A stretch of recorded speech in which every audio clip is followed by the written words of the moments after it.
Bom dia.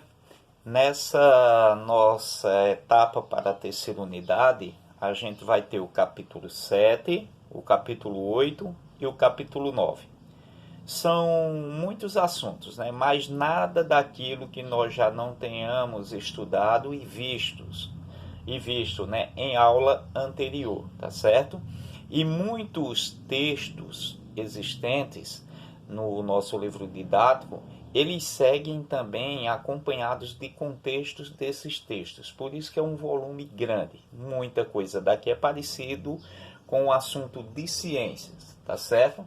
Você vai observar bem, né, no decorrer das páginas. Coisas que nós já estudamos, né, corriqueiramente durante essa nossa vivência de pandemia, nas nossas aulas online, e eu vou passar até uns vídeos para vocês, né, reverem esses assuntos que foram trabalhados por nós, tá certo? Então, no capítulo 7, o título é O Interior da Terra. Como é que eu sei que eu não estou no interior? Eu fiz essa pergunta uma vez em sala e os meninos ficaram assim ao se perguntar, né, entre si ou a si mesmo. E poucos responderam, viu? Por exemplo, se eu observo o céu, os céus, né? Observo as estrelas, o sol, lua, as nuvens passando, já é uma prova que eu estou na camada superior da litosfera. A inferior é uma parte de baixo. E essa camada superior da litosfera indica que eu estou pisando na terra emersa, ou seja, no continente. Ao analisar a nossa estrutura como Terra, planeta Terra, a gente lembra daquele título, né, com relação às águas do nosso planeta. Terra, planeta Água, que era uma indagação. De fato, a superfície da Terra, mais de 70% dela, é composta de águas, né? É coberta por águas. E ao analisar o que nós chamamos de terra, a gente tem a parte chamada de litosfera, ou esfera de rocha. Hidrosfera, esfera de água, atmosfera, esfera de ar, agora é a parte da litosfera, esfera de rocha. Nessa palavra, né, a gente tem a definição aqui, ó. Viu que as palavras em negritos, elas têm uma explicação para que você, né, fixe bem o conteúdo. Então, as palavras em negritos, elas servem de destaque para que você fixe o conteúdo, né? Dentro dessa logística, a gente já tem um conceito aqui sobre litosfera, a gente tem a crosta continental, né, o cial, que é formado de silício e alumínio. A gente já vai analisar nesse processo, né, as placas tectônicas. Lembra que naquela questão nós não estamos na borda da placa tectônica sul-americana, a gente está no centro dela. Por isso que o nosso país, ele não tem tantos terremotos, né? A gente tem abalos sísmicos. E a gente também não tem vulcanismo, porque nós estamos no centro da placa sul-americana e o relevo brasileiro já foi gasto e moldado há milhões e milhões de anos, já desgastado pelas ações do tempo, né? E fazem com que esse relevo ele seja antigo, ele seja velho.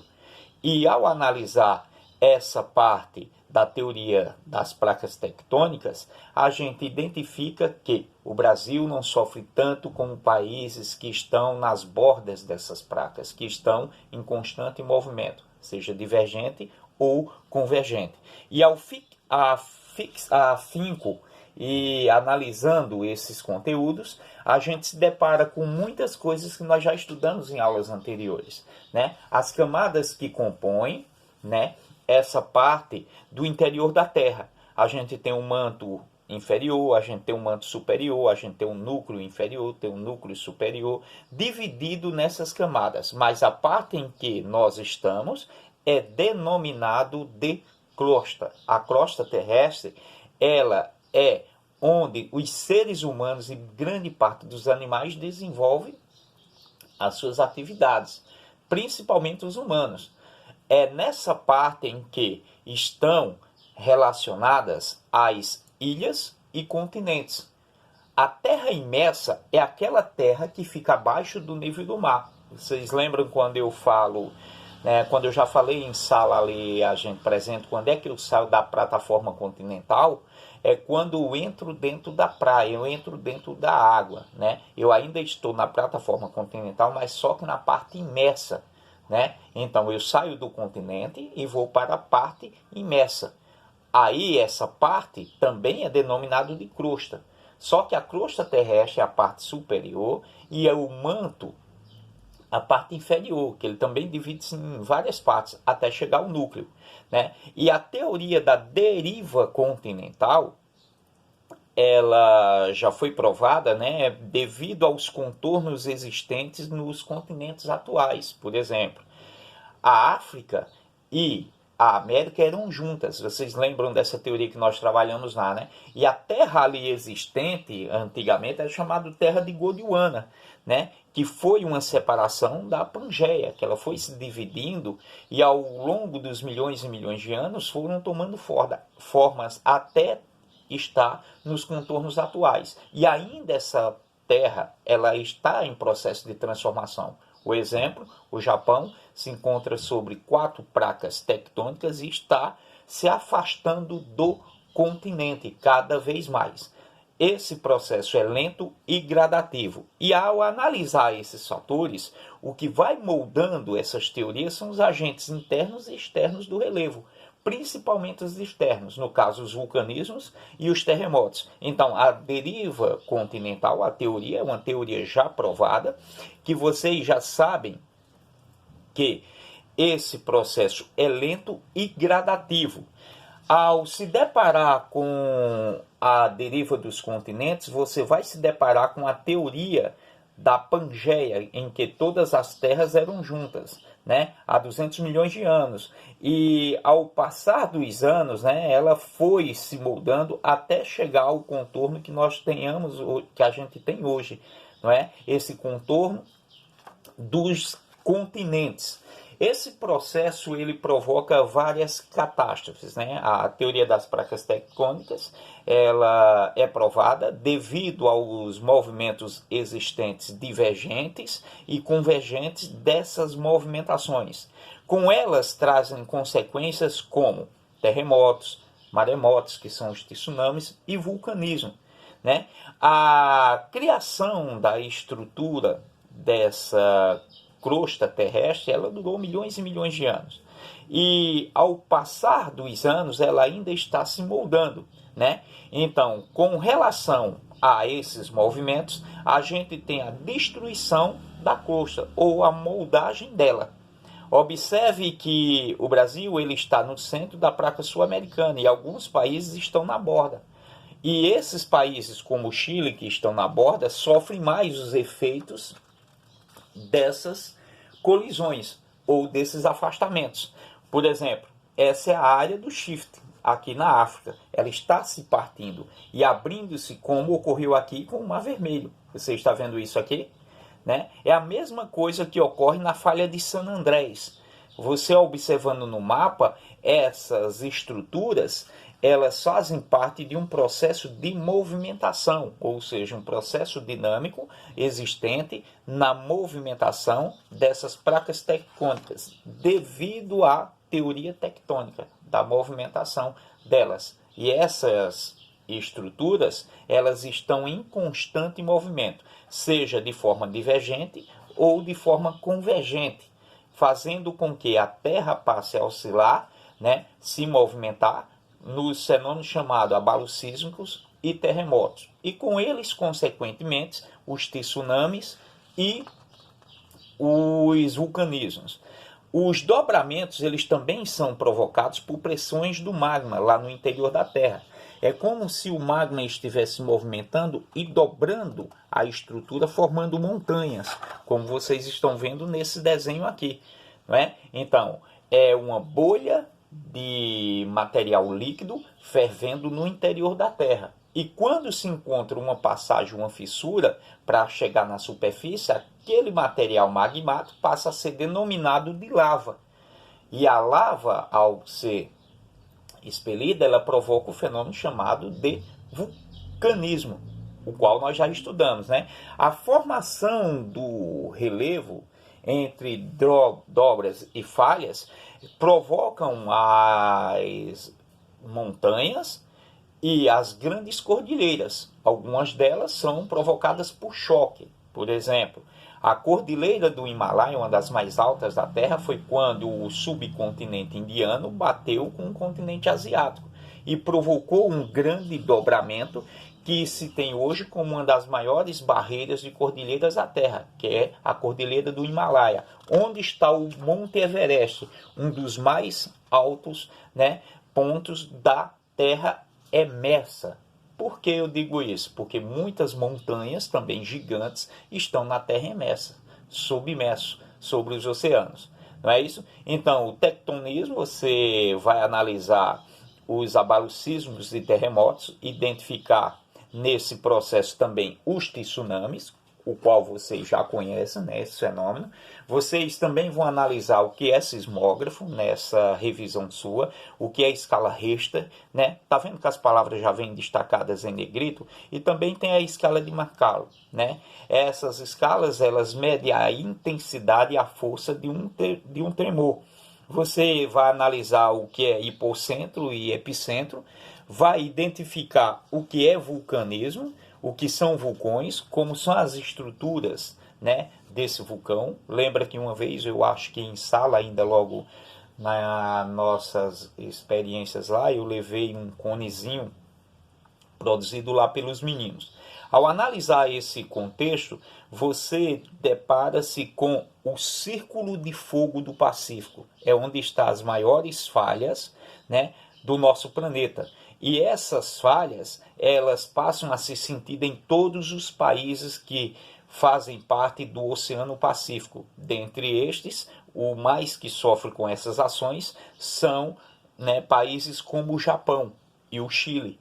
Esses países, eles estão em áreas de placas tectônicas que se movimentam intensamente, quase que todos os dias. Alguns desses países têm abalos sísmicos quase que, ou seja, diariamente, assim, em baixa intensidade, ou seja, em baixa frequência na escala Richter. Quando se aumenta essa potência, essa dinâmica desses abalos, aí se tem um fenômeno de terremotos e com eles, consequentemente, os tsunamis, né? Então, o Círculo de Fogo do Pacífico é um exemplo dessa teoria de placas tectônicas. Esse assunto, né, você já viu, você já estudou e já sabe do que se trata, tá ok?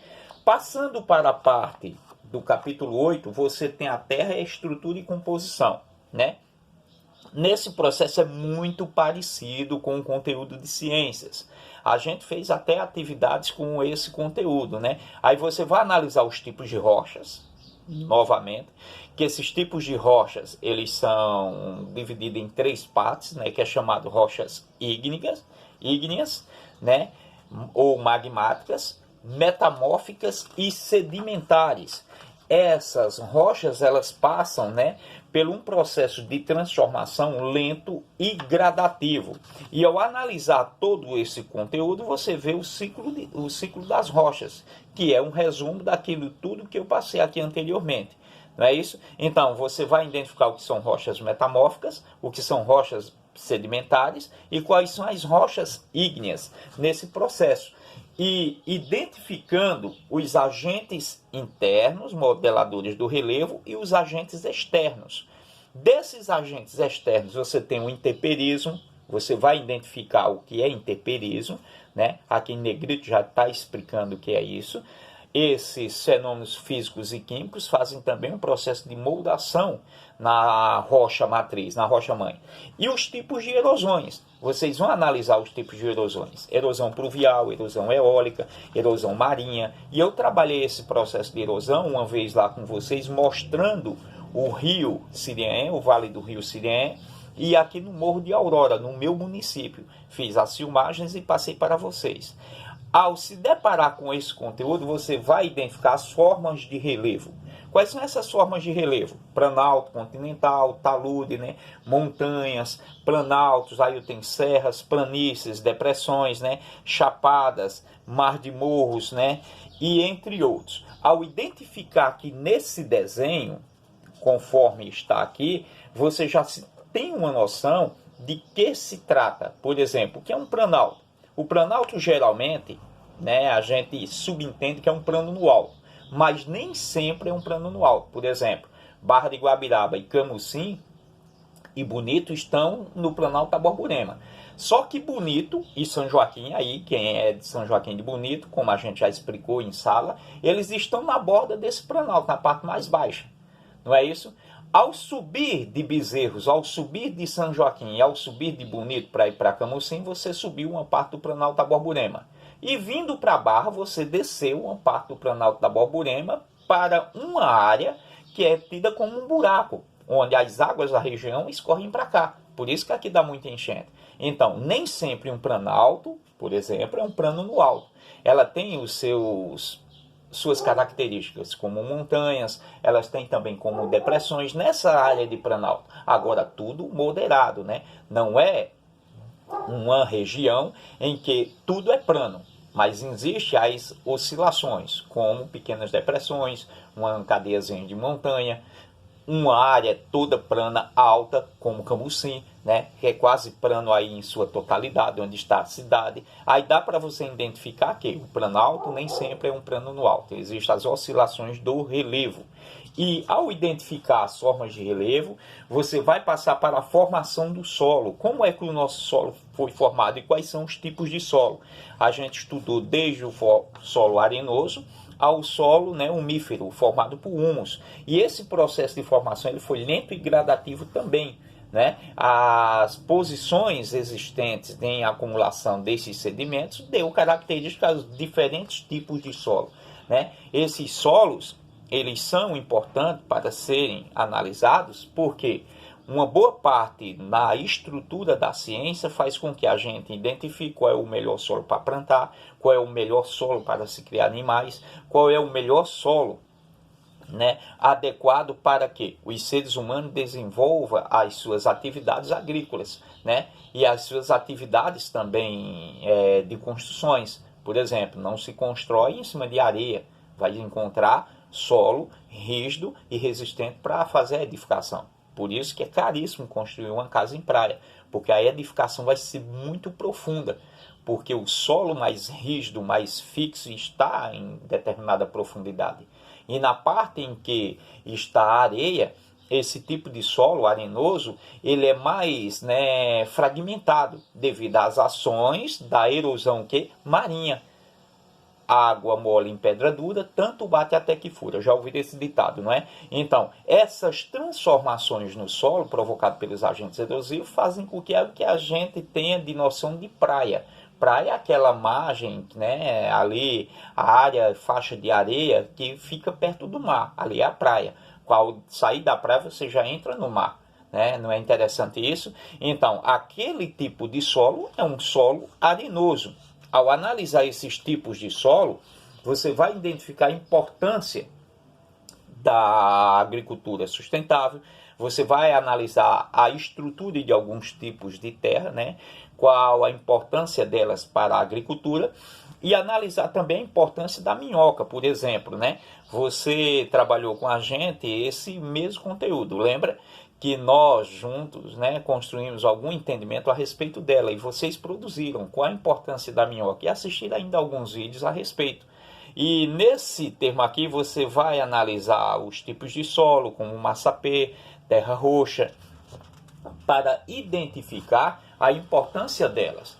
Também nesse conteúdo você vai analisar a degradação e empobrecimento do solo, com as queimadas, né, o desmatamento, né, as questões da monocultura, uma única cultura, os lixões a céu aberto, você vai identificar as sorocas e assim por diante. Né? A preservação do solo tem algumas características, você deve plantar policulturas, como a gente trabalhou, né, diversificar as plantações, fazer reflorestamento, né? Procurar fazer aterros sanitários, né? Ter uma rotação de cultura e identificar nesse processo as transformações ocorridas Principalmente aqui, ó, nesse mapa do Nordeste, onde tem áreas que já estão, né, já viraram desertos, áreas que ainda estão em recuperação e áreas a serem, né, preservadas. Ao observar as legendas aqui, você já tem uma noção em que o Nordeste do Brasil está passando por um processo de transformação geológica, ou seja, grandes áreas dele estão virando deserto, assim como, né, ocorreu há milhões e milhões de anos com alguns desertos da Terra. Por exemplo, o deserto do Saara já foi área de oceano. E também onde está o aquífero Guarani, aqui no nosso país, também já foi um grande deserto. Então a Terra é dinâmica e passa por várias transformações. Só que muitas dessas transformações do nosso planeta vêm sendo aceleradas por ações antrópicas, por ações realizadas pelo homem, né? Desmatamentos, queimadas e assim por diante. O nosso capítulo 9 é sobre energia. Primeiro você tem que saber o que é energia, né? Tem um conceito aqui, ó, o que devemos entender sobre energia. Você vai aqui se deparar com indagação. O que é energia? E aí, estou perguntando para você, o que é energia? Vai dar uma olhada aqui, o que é energia, e você vai identificar quais são os tipos de energia e quais são essas fontes de energia. Nessas fontes de energia você vai identificar os recursos minerais, né? A produção mundial de minério, né? Aqui tem os países que são produtores de diversos minérios, né, aqui no mapa. Você vai identificar esses recursos energéticos, principalmente os fósseis, né, que são os derivados de petróleo, como se formou o petróleo, né, os estágios dessa formação até chegar ao que nós temos hoje, né, como essa estrutura de combustível, né, energia, que é utilizada por grande maioria dos seres humanos. O carro se desloca, está relacionado, né, a essa energia fóssil, que o combustível é derivado de petróleo. A bolsa cheia que você tem aí, né, o plástico, a tinta que se pinta alguma casa é derivado de petróleo. O gás de cozinha que está aí cozinhando seu alimento são derivados de petróleo. E você fazendo essa análise, você vai identificar a importância dessa energia, né, que é a energia fóssil, e também vai fazer uma análise do prejuízo provocado, né, pelo uso contínuo desse tipo de energia, que são os combustíveis fósseis, provocando o quê? O aquecimento global, defendido aí por alguns. E também se deparando com esse conteúdo, você vai identificar alguns tipos de energia limpa, né? Diferente muito do combustível fóssil, como o carvão e como o petróleo. E nessa energia limpa você também vai identificar a energia nuclear, que ela é limpa, mas é bastante também perigosa. Vai que ocorra, né, um acidente, vocês, né, sabem, como a gente já debateu esse assunto, que é muito perigoso a radiação do urânio, que é a fonte primária desse tipo de energia, energia nuclear. Você vai analisar as energias renováveis, né? Dentre essas, em destaque, os biocombustíveis, como cana-de-açúcar, as energias, né, produzidas pelas grandes hidroelétricas. No caso, essa que eu estou utilizando, que nós utilizamos, é produzida em Paulo Afonso, né, pela hidroelétrica de Paulo Afonso, que é uma energia limpa e renovável, porque chove constantemente e os rios sempre têm água, né? Quando baixa a vazão, aí diminui um pouco a potencialidade dessa energia. A energia eólica e a energia solar. Então, ao se deparar com esse conteúdo, você também vai ver um tipo de energia produzido por biocombustíveis, né? As chamadas biomassas. Dentre esses, o álcool produzido através da cana-de-açúcar, tá certo? Então, esse conteúdo nosso é um conteúdo bastante extenso, mas que você já sabe dele. Você já tem noção do que se trata, porque já estudamos em aulas anteriores. Há nossas aulas aqui online, tá certo, pessoal? Qualquer dúvida, qualquer pergunta que vocês tiverem, é só perguntar, ou aí no grupo ou no privado.